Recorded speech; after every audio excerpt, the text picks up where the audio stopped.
Les diplomates accrédités au Mali l'ont fait savoir hier lors de la présentation des vœux de Nouvel An au chef de l'État.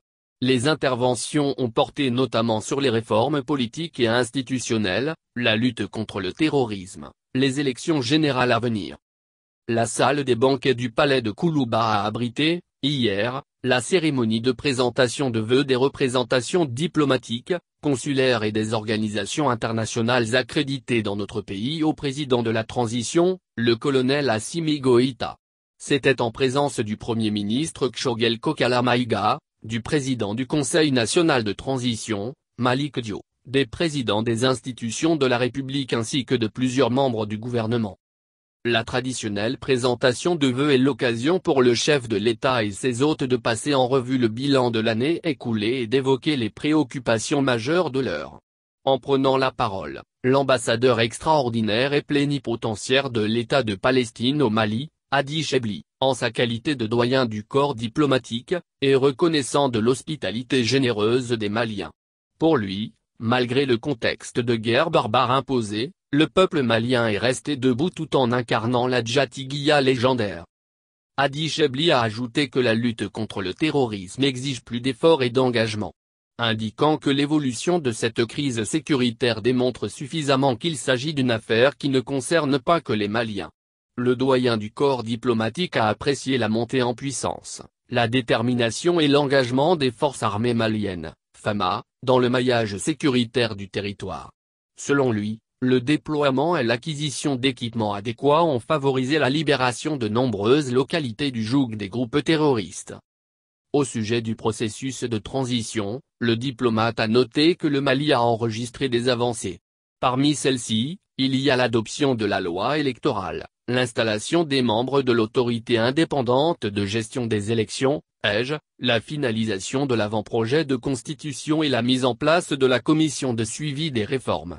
S'exprimant au nom de ses pairs, Hadi Chebli a exhorté les Maliens à l'union autour du pays.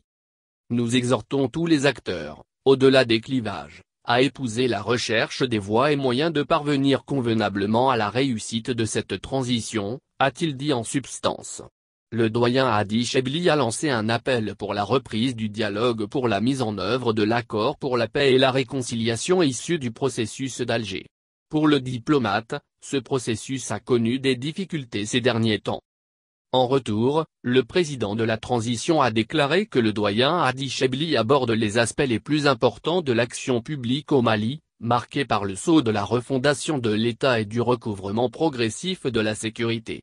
Mais aussi les progrès réalisés par le relèvement économique et social en passant par la mise en œuvre du processus de paix au Mali ainsi que les avancées politiques et institutionnelles.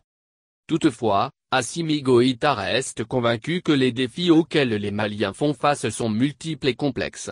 Dans le cadre de la sécurisation du territoire et de la protection des civils, le chef de l'État a renouvelé la gratitude du peuple aux FAMA. De son avis, ces dernières ne ménagent aucun effort pour ramener la paix et la sécurité au Mali en rendant aux populations maliennes leur dignité. Abondant dans le même sens que le diplomate Chebli, le président Goïta a reconnu que la lutte contre le terrorisme appelle à des efforts convergents. Dans cette action commune, le Mali demeure déterminé à honorer sa part, toute sa part de l'effort collectif afin de réduire la menace des attaques terroristes et obscurantistes, a-t-il indiqué. Le chef de l'État a rappelé les principes clés de la transition. Il s'agit du respect de la souveraineté du Mali, du respect des choix stratégiques et des partenaires opérés par le Mali et de la prise en compte des intérêts vitaux du peuple malien dans les décisions. Rien de plus, mais rien de moins.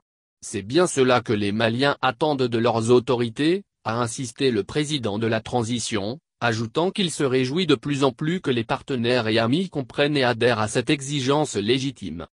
Pour le chef de l'État, l'année 2023 sera celle de la consolidation des acquis politiques et institutionnels.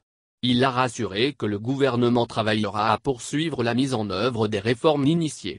L'ambition de la transition est de mettre en place les bases solides en vue de renforcer le processus démocratique par la consolidation de l'état de droit, de poursuivre les efforts de redressement de l'économie et d'intensifier les actions orientées vers l'amélioration des conditions de vie des populations, a-t-il expliqué aux diplomates. et le colonel Assimi Goïta d'attirer l'attention de ses hôtes sur la relecture consensuelle de la loi électorale, l'installation de l'EJ et le projet de constitution. Il a donné des gages pour le respect des engagements pris pour la tenue d'élections générales. S'exprimant sur la mise en œuvre de l'accord pour la paix et la réconciliation, le président de la transition a fait savoir qu'il doit servir d'outil de stabilité durable et non d'effritement du Mali.